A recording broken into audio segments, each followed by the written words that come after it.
Hello everyone, welcome to my YouTube channel. आज हम शुरू करने जा रहे हैं क्लास 10 चैप्टर 4 एक्स्ट्रा क्वेश्चंस। ये वो क्वेश्चंस हैं जो पहले एग्जाम्स में आ चुके हैं। तो चलिए शुरू करते हैं। पहले हम क्वेश्चन का मीनिंग समझेंगे, क्योंकि अगर मीनिंग अंडरस्टूड हो गया तो क्वेश्चन को सोल्व करना बहुत ही ईजी हो जाता है। 2 water taps together fill a tank in 9 hour 36 minutes. 2 tap मिलकर किसी टैंक को 9 आवर 36 मिनट में फिल करती हैं। The tap of larger diameter takes 8 hours less than the smaller one to fill the tank separately. जो larger diameter वाली tap है, means जो बड़ी वाली टैप है, वो 8 आवर्स 8 घंटे कम लेती है छोटी वाली टैप से, उसी टैंक को अगर वो अकेले फिल करती है तो। Find the time in which each tap can separately fill the tank. हमने वो वाला टाइम फाइंड आउट करना है जिसमें दोनों टैप सेपरेटली टैंक को फिल करेंगी। तो चलिए स्टार्ट करते हैं। तो पहले क्या लिखेंगे? Solution.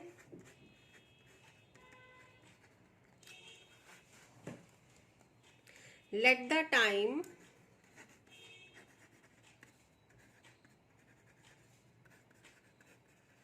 Taken by smaller tap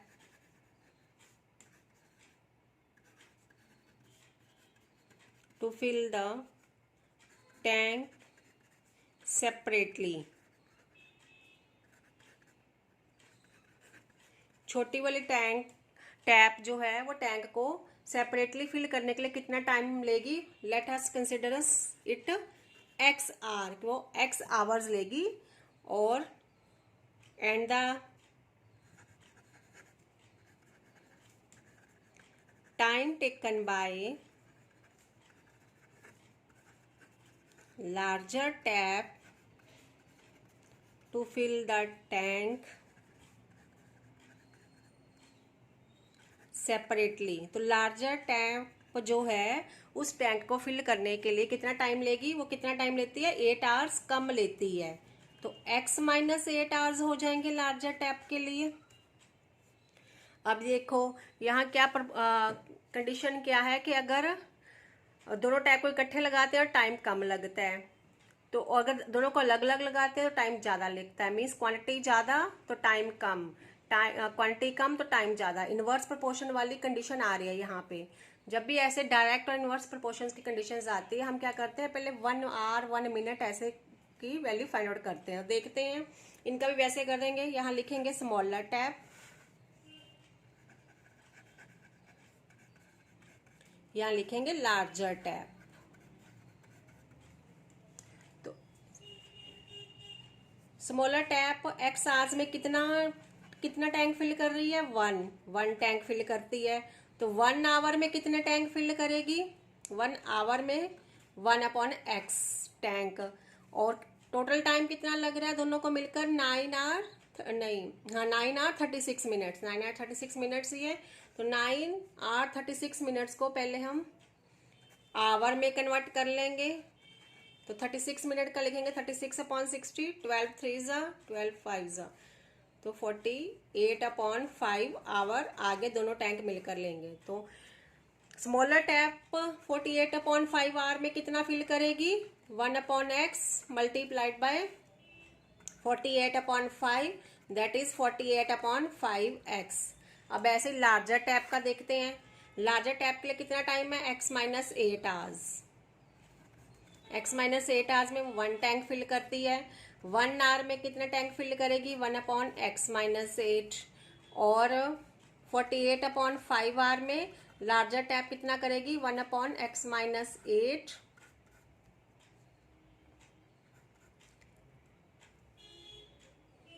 multiplied by 48/5। तो ये हो जाएगा 48/5 and x minus 8 48/5x minus, नहीं इसको कॉमन निकालना पड़ेगा तो ये यही रहेगा। ठीक है, तो ये दोनों स्मॉलर टैप का टाइम आ गया और लार्जर टैप का टाइम आ गया। अब हमें गिवन क्या है? हमें गिवन है कि दोनों टैप मिलकर 9 आवर 36 मिनट्स लेती हैं। अब देखते हैं कि दोनों tap time taken bye smaller tap plus time taken bye larger tap.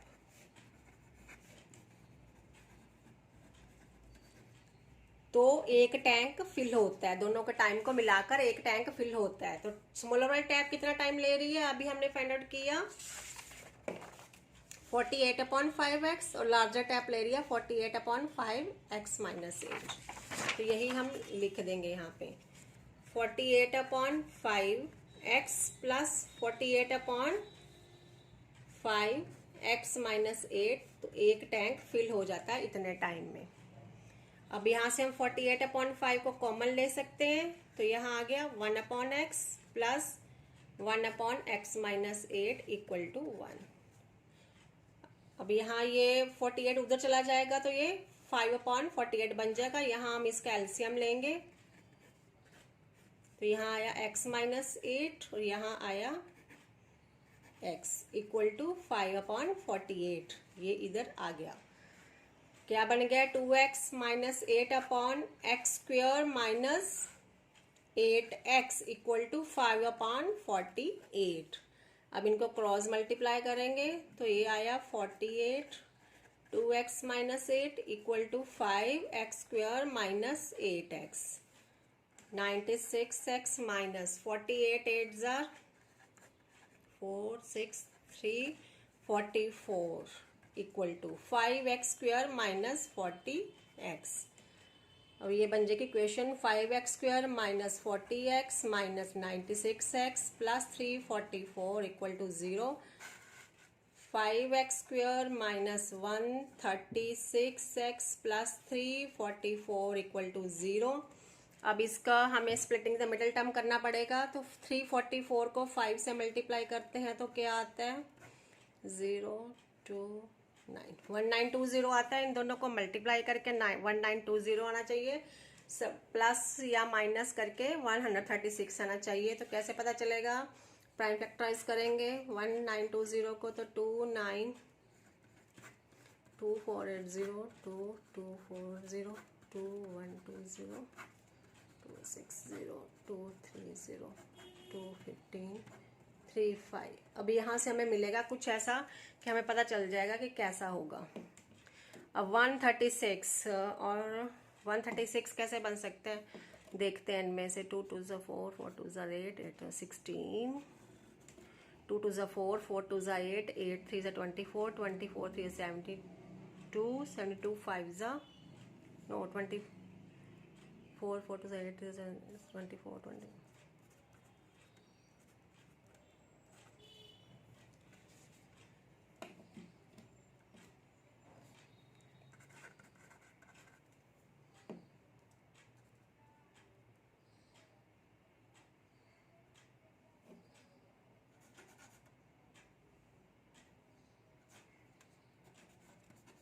तो ये आ रहा है, ये देखो 16 और ये आ रहा है 120।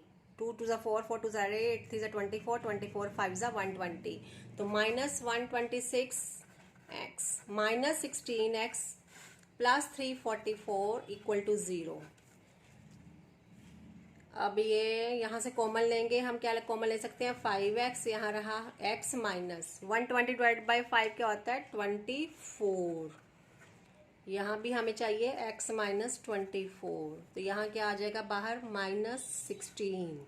ठीक है, 16 24 ज़ा 344 ही होता है। अब इसको यही सॉल्व कर लेते हैं, तो यहाँ क्या आ जाएगा 5x माइनस 16 एंड सेकेंड आ गया x माइनस 24। तो यहाँ से वैल्यू x की आई 16/5, यहाँ की x की वैल्यू आई 24। अब 2x की वैल्यू आई है, x के हमने किसको कंसिडर किया था स्मॉलर टैप जो टाइम लेगी टैंक को फिल करने के लिए। It mean smaller tap 24 hours लेगी, तो लार्जर टैप कितना लेगी x minus 8 that is 16 hours. और यहाँ देखें तो लार्जर टैप लेगी 16/5 माइनस 8, इसका एलसीएम लेंगे तो ये आएगा, ये तो माइनस में आएगा और माइनस में टाइम नहीं होता। इट मीन्स हम इस वाले आंसर को कंसिडर करेंगे। तो time taken bye smaller tap is 24 hours and time taken bye larger tap is 16 hours. This is about this question. ये आपको क्लियर होगा। अब हम नेक्स्ट क्वेश्चन करते हैं। Now our next question is A motor boat speed is 24 kilometre per hour in still water. Still water में motor boat की speed दे रखी है जो कि है 24 kilometre per hour. Takes 1 hour more to go 32 kilometre upstream than to return downstream to the same spot. Find the speed of the stream. वो कह रहे हैं कि अगर वो मान लो एक स्पेसिफिक स्पॉट है, यहाँ से अगर वो अपस्ट्रीम जाता है।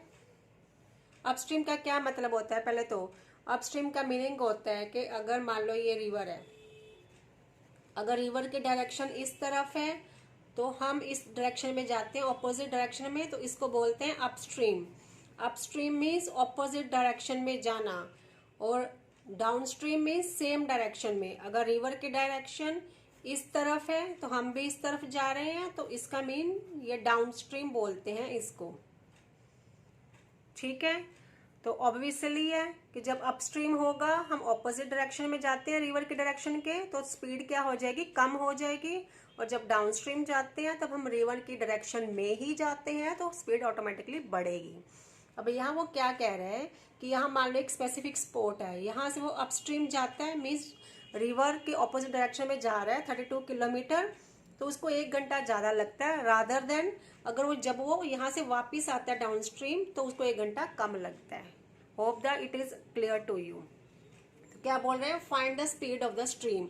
स्ट्रीम की स्पीड फाइंड आउट करने को बोल रहे हैं। जो फाइंड आउट करने को बोलते हैं वहीं पहले हमने एक्स लेना होता है। Let the speed of the stream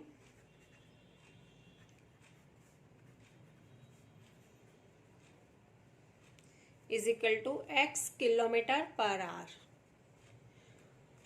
अब गिवन क्या है? Speed of the boat in still water.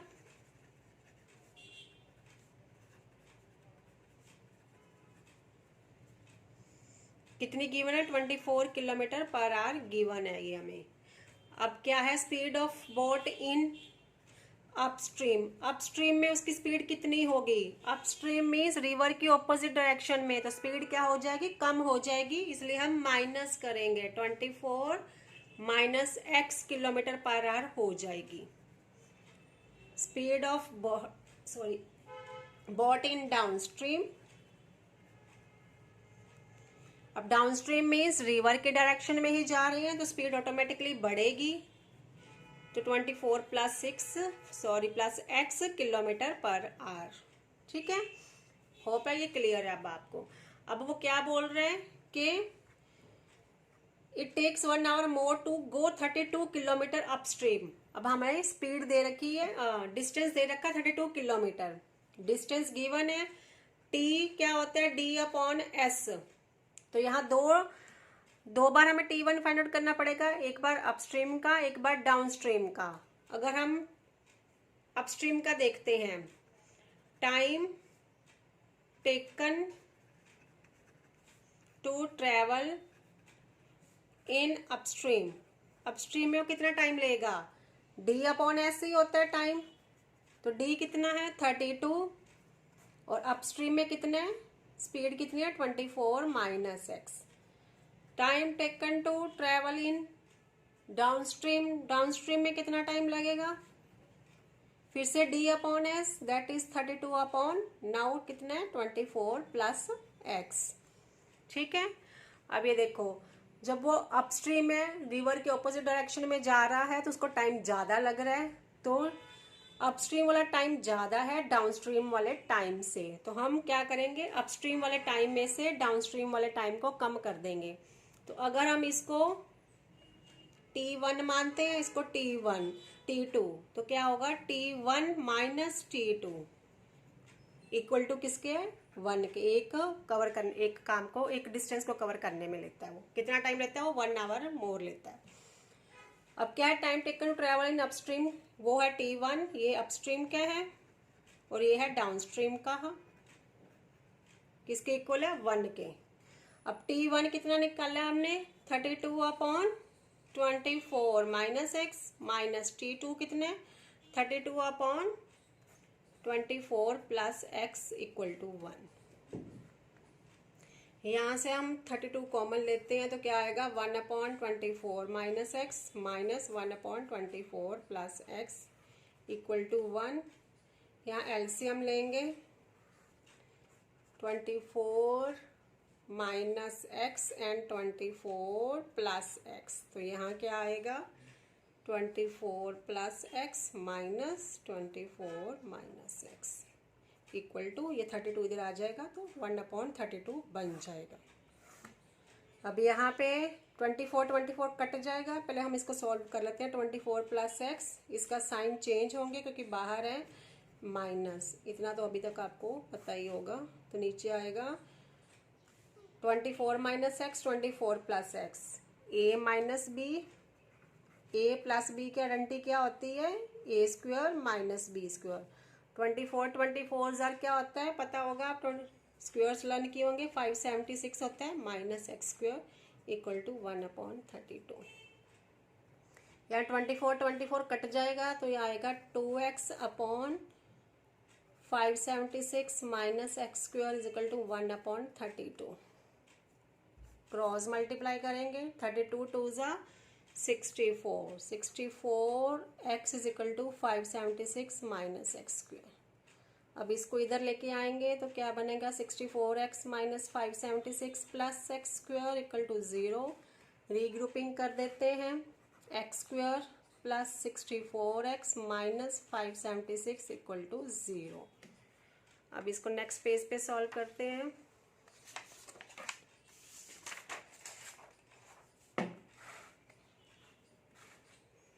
क्या आया था हमारे पास x square plus 64 x minus 576। अब इसको स्प्लिटिंग द मिडल टर्म करना होगा तो मल्टीप्लाई करके हमारे पास 576 आना चाहिए, प्लस माइनस में 64 आना चाहिए। तो 576 का अगर हम प्राइम फैक्टराइज करते हैं 288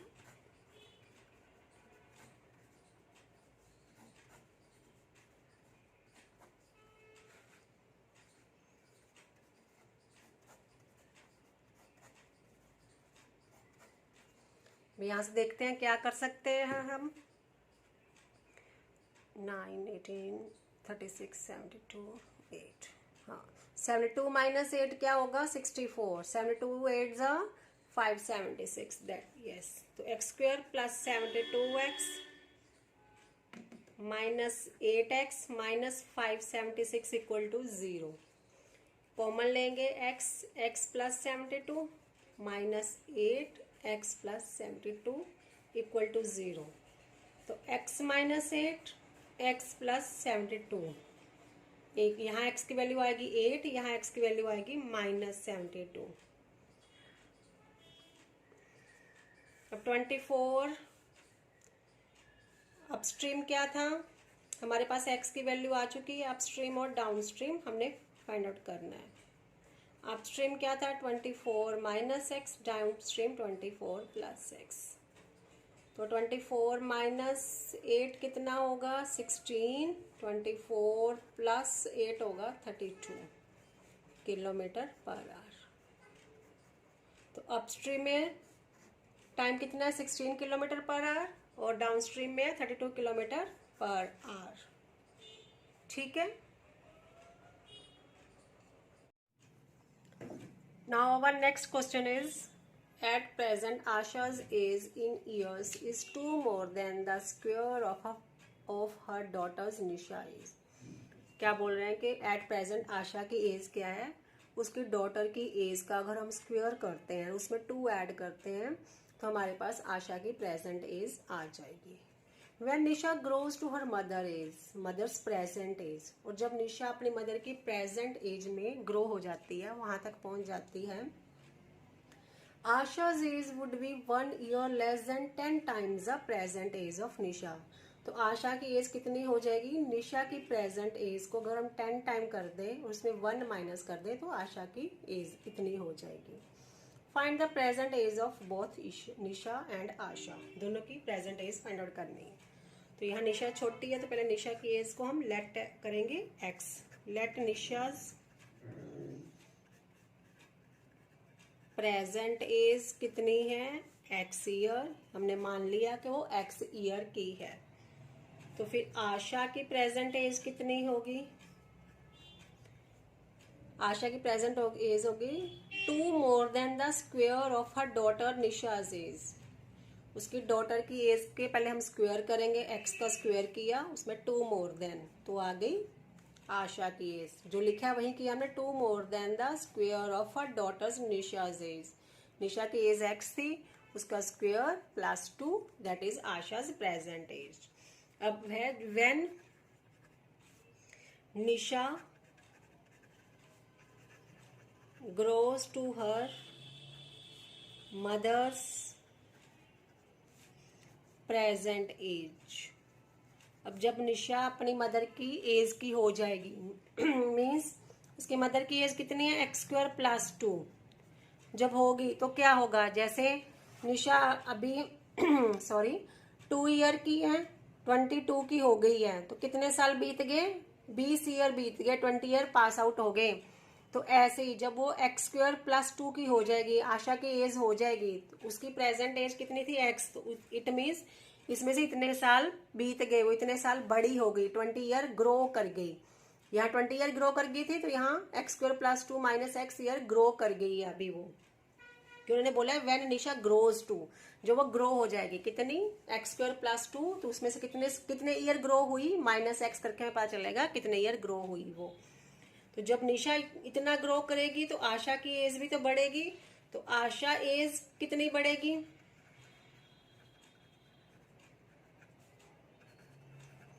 आशा की प्रेजेंट एज थी एक्स स्क्वायर प्लस 2, अगर निशा बढ़ रही है एक्स स्क्वायर प्लस 2 माइनस 2, जैसे मैंने यहाँ पे बताया कि 2 ईयर की थी, 22 ईयर की होगी, तो 20 ईयर ग्रो कर गई वो।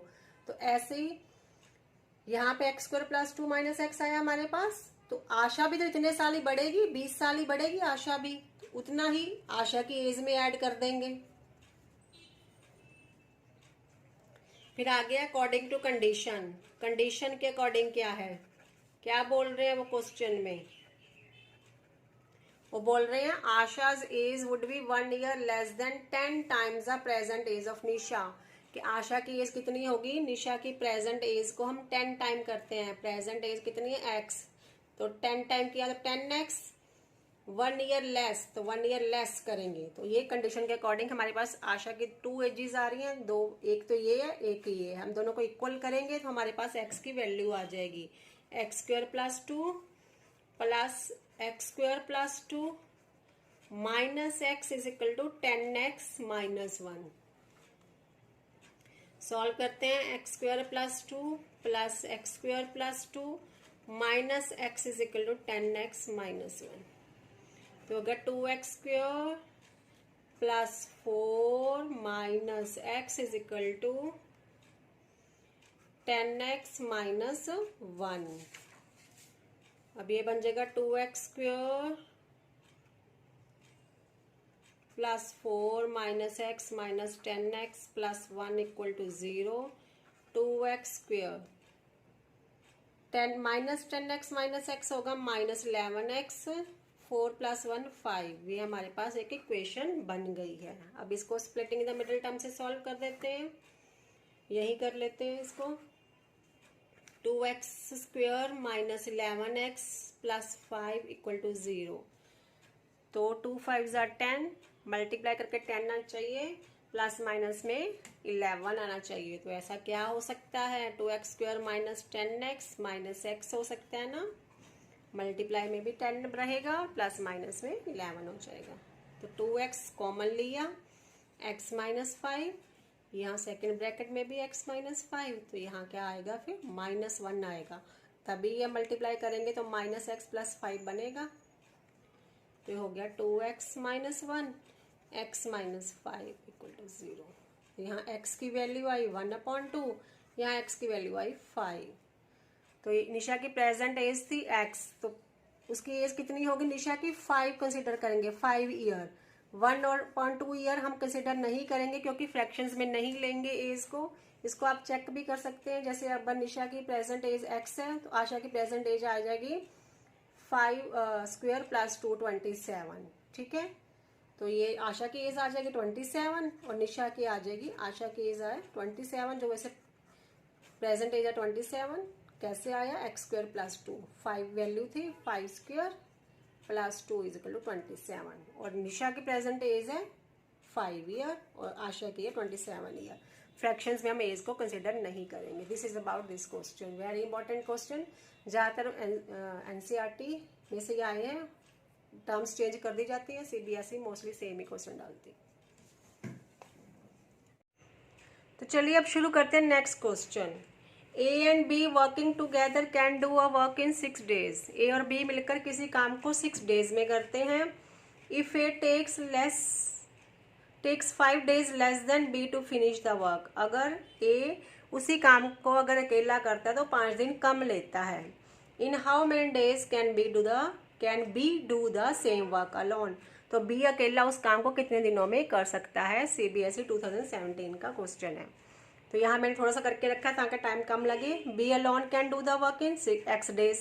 जो पूछा होता है जिसके बारे में उसी को ही x कंसिडर करना होता है। बी के लिए पूछा है तो let B alone can do the work in equal to x days। तो A alone can do the work in x - 5 days, वो 5 दिन कम लेता है।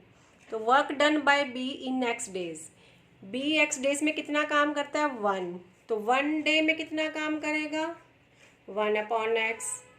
और कितने दिन दिए हैं यहाँ पे 6 days, तो 6 days में वो कितना काम करेगा 6/x, या 1/x मल्टीप्लाइड बाय 6 क्या होगा 6/x। ऐसे ही work done by A in x - 5 days कितने 1, वो x - 5 days में 1 वर्क करता है, तो 1 डे में कितना करेगा 1/x - 5। और ये 6 days में कितना करेगा काम 1/x - 5 multiplied by 6, that is 6/x - 5 work करेगा ए। दोनों ए और B work done by A plus work done by B equal to किसकी है 1। दोनों मिलकर एक काम करते हैं, तो ए कितना करता है काम 6/x - 5 ए करता है और बी करता है 6/x। तो कितना काम कंप्लीट होता है 1। एलसीएम लेंगे x एंड x - 5, तो यहाँ आएगा 6x, यहाँ आएगा 6 एंड x - 5 इक्वल टू 1। तो यहाँ बना 6x + 6x - 30/x² - 5x equal to 1। Cross multiply होगा तो यही सॉल्व कर लेते हैं। 6x + 6x - 30 equal to x² - 5x। ये क्या बन जाएगा 12x - 30 equal to x² - 5x। x² - 5x - 12x + 30 equal to 0। तो x² - 17x + 30 इक्वल टू 0। अब यहाँ पे हमें स्प्लिटिंग मिडल टर्म करना होगा। मल्टीप्लाई में 30 आना चाहिए, प्लस माइनस में 17 आना चाहिए। तो क्या हो सकता है देखते हैं हम प्राइम फैक्टराइज करके। 2 15 3 5 15 एंड 2, 15 और 2 बन सकता है। x² - 15x - 2x + 30 equal to 0। x common लिया, x - 15, दूसरी ब्रैकेट में भी हमें x - 15 चाहिए, तो यहाँ क्या बचेगा -2 इक्वल टू 0। तो x - 2 x - 15, तो बचना x इक्वल टू 2। एक बार x आया और एक बार आया x इक्वल टू 15। अब ये तो x था बी एक काम हमारे पास 2 टाइम आया, या तो बी 2 days लेगा या बी 15 days लेगा। अब ए कितना टाइम लेगा उस काम को करने में। अब देखो हमारे पास 2x आए, एक आया x इक्वल टू 2, दूसरा आया x इक्वल टू 15। तो ए कितना टाइम ले रहा था, time taken bye A alone कितना था x - 5 days। तो x - 5 करेंगे तो 15 - 5 इक्वल टू 10 days। और दूसरी बार करेंगे अगर तो x माइनस 5 इसके अकॉर्डिंग करेंगे तो ये बन जाएगा x माइनस 5 बनेगा 2 माइनस 5, तो ये आ जाएगा -3। और ये डेज -3 में नहीं हो सकते कि उन्होंने -3 डेज में कितना काम किया, तो आंसर क्या होगा, ए के लिए होगा 10 डेज और बी का होगा 15 डेज। बी उस काम को 15 डेज में करेगा और ए उस काम को 10 डेज में करेगा, और टाइम अब माइनस में नहीं हो सकता, इसलिए हम ये आंसर कंसीडर करेंगे। हो पाई है, आपको क्लियर है question. Now next question, a plane left 30 minutes late than its scheduled time. कोई प्लेन है वो अपने शेड्यूल्ड टाइम से 30 मिनट लेट निकलता है, and in order to reach the destination 15 kilometre away in time. और अपने डेस्टिनेशन पर पहुंचने के लिए, टाइम पर पहुंचने के लिए, जो कि वहां से 15 किलोमीटर दूर है, it had to increase the speed by 100 kilometre per hour. उसको अपनी स्पीड 100 किलोमीटर पर आवर बढ़ानी पड़ी जितनी उसकी एक्चुअल में होती थी। फाइंड इट्स यूजुअल स्पीड, उसकी यूजुअल स्पीड फाइंड आउट करो। ये CBSE 2018 का क्वेश्चन है, तभी आया था। तो पहले वही जो फाइंड आउट करना होता है हम वही x लेते हैं। So let the usual speed of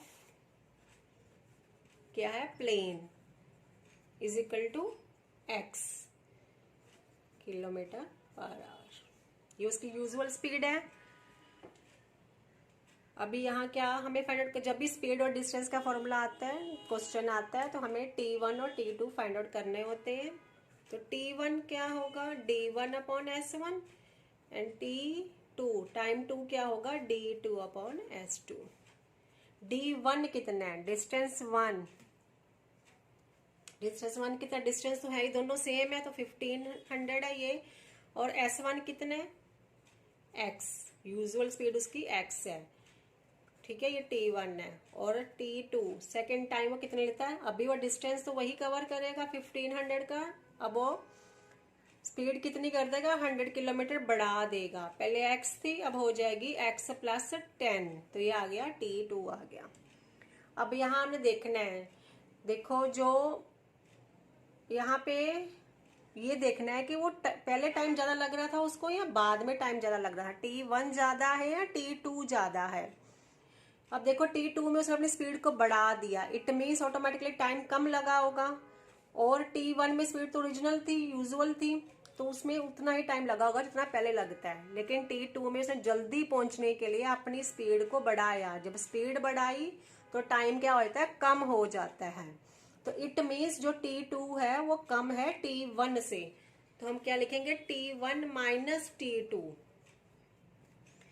कितना है T1 - T2, कितना लेट गया वो, 30 मिनट लेट गया। 30 मिनट्स कितने आवर में कितने होते हैं, 30/60 इक्वल टू 1/2 आवर। तो 1/2 आवर लिए उसने, बड़े वाले में से छोटे को कम किया। तो T1 कितना है, 1500/x, T2 है 1500/x + 10 इज इक्वल टू 1/2। अभी हम इसका एलसीएम लेंगे, x एंड x + 10, तो यहाँ आ गया 1500x + 10 - 1500x is equal to 1/2। Solve करते हैं, 1500x plus 15 1 2 3 minus 1500x upon x² plus 10x is equal to 1/2। यहाँ से हम क्या कर सकते थे, 1500 को कॉमन ले सकते हैं। तो चलो ये अभी तो ऐसे ही सॉल्व करते हैं, क्रॉस मल्टीप्लाई करते हैं, तो ये बन जाएगा 3000x plus 30,000 minus 3000 x equal to 1 equal to x² plus 10 plus 100 है, यहाँ पे 100 आवर्स ज़्यादा लिए उसने, तो x² प्लस 100x, तो x² प्लस 100x, यहाँ 100 है सारे। तो यहाँ ये और ये कट जाएगा, तो ये बचा 30,000 equal to x square plus 100x।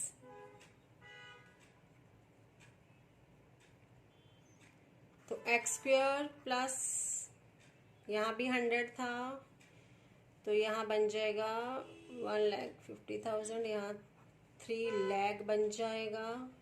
X square plus 100x minus 3 lakh, 1 2 3 4 5 equal to 0।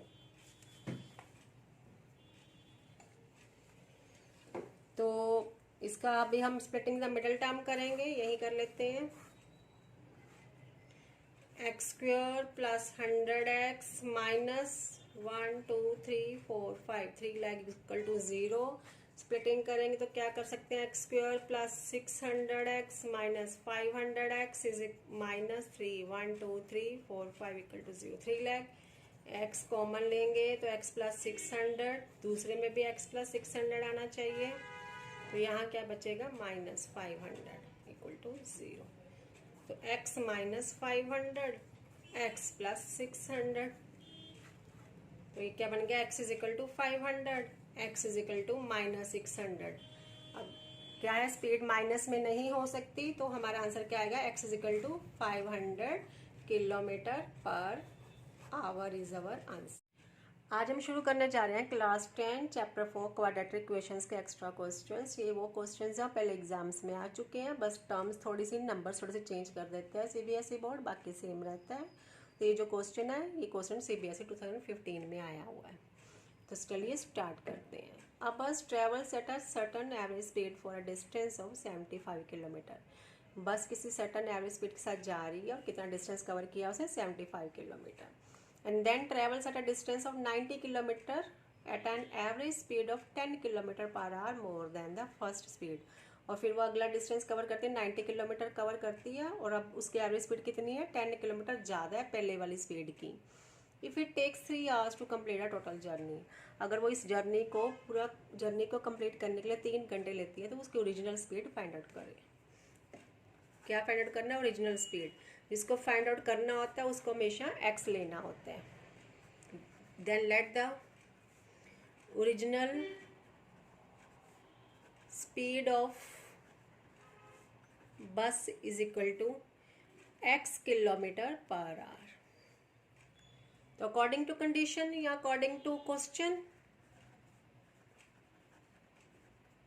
क्या बोल रहे हैं कंडीशन में कि फर्स्ट 75 किलोमीटर की स्पीड है, का डिस्टेंस है, सॉरी 75 किलोमीटर का डिस्टेंस है, और फिर है 90 किलोमीटर का डिस्टेंस। 75 किलोमीटर के लिए कितनी स्पीड है उसकी, x है, और 90 किलोमीटर के लिए कितनी स्पीड है, according to question 10 hour more है पहले वाले से, तो x plus 10 kilometre per hour more है ये। तो हमें पता है t इज इक्वल टू क्या होता है, d अपॉन s। हमें गिवन क्या है, T1 प्लस T2, दोनों का गिवन है कि दोनों मिलकर 3 आवर्स लग रहे हैं, दोनों को मिलकर टाइम 1 और टाइम 2 को मिलाकर वो 3 आवर्स ले रही है। तो अगर हमारे पास टाइम 1 और टाइम 2 आ जाए तो हमारे पास आंसर आ जाएगा। तो T1 फाइंड आउट करते हैं। T1 is equal to D1 upon S1। D1 कितना है 75 और D1 कितना है x। This is the value of T1। अब T2 कितना होगा, टाइम 2 कितना होगा, D2 अपॉन S2। तो टाइम डिस्टेंस 2 कितना है 90, S2 कितना है x अपॉन 10। तो ये हमारे पास टाइम 2 की वैल्यू आ गई T2 की। अब हमारे पास दोनों वैल्यूज आ चुकी हैं, इनको यहाँ पुट कर देंगे। 75 upon x plus 90 upon x plus 10 equal to किसके 3। इसमें हम 3 कॉमन ले लेते हैं, तो हो जाएगा 25 upon x plus 30 upon x plus 10 equal to 3। तो 25 upon x plus 30 upon x plus 10 equal to क्या हो जाएगा, 3 इधर आकर डिवाइड हो जाएगा, तो 3 अपॉन 3 हो जाएगा 1। अब हम इसका एलसीएम लेंगे, x प्लस 10, तो यहाँ आएगा 25x प्लस 10, यहाँ आएगा 30x बन जाएगा इक्वल टू 1। सॉल्व करेंगे तो बनेगा 25x plus 250 plus 30x upon, इसको सॉल्व करेंगे तो x square plus 10x is equal to 1। Cross multiply होगा तो यही सॉल्व कर देते हैं इसके नेक्स्ट पार्ट को। अगर हम इसको क्रॉस मल्टीप्लाई करेंगे तो क्या बनेगा, 25x plus 250 plus 30x equal to x square plus 10x। Equation बनाएंगे तो एक्स स्क्वायर प्लस 10x, ये सारी टर्म्स उधर जाएंगे, minus 25x minus 250 minus 30x equal to 1। तो बनेगा एक्स स्क्वायर 30 प्लस 25 माइनस 55 और माइनस 45x आ जाएगा, माइनस 250 इक्वल टू 1 थोड़ा ना लिखना था यहाँ पे, इक्वल टू 0 होगा। सारी टर्म्स एक तरफ आ गई, इक्वल टू 0। अब हम इसको स्प्लिटिंग द मिडल टर्म से सॉल्व करेंगे। इसको और इससे मल्टीप्लाई किया 250, हमें ऐसे टर्म्स चाहिए जिन दोनों को मल्टीप्लाई करें तो 250 आए, प्लस माइनस करें तो 45 आए। तो कैसा क्या हो सकता है, x square minus 50x plus 5x minus 250 equal to 0। x common लिया, x माइनस 50, इधर भी हमें x माइनस 50 ही चाहिए, तो यहाँ आ जाएगा प्लस 5 इक्वल टू 0। तो x minus 50 and x plus 5 दो टर्म्स हमारे पास आई, तो यहाँ x की वैल्यू है 50 और यहाँ है x की वैल्यू है माइनस 5। और वैल्यू माइनस 5 में नहीं हो सकती, स्पीड माइनस 5 में नहीं हो सकती, क्या होगा, तो x is equal to 50 kilometre per hour is our answer. This is our answer. Hope this is clear to you.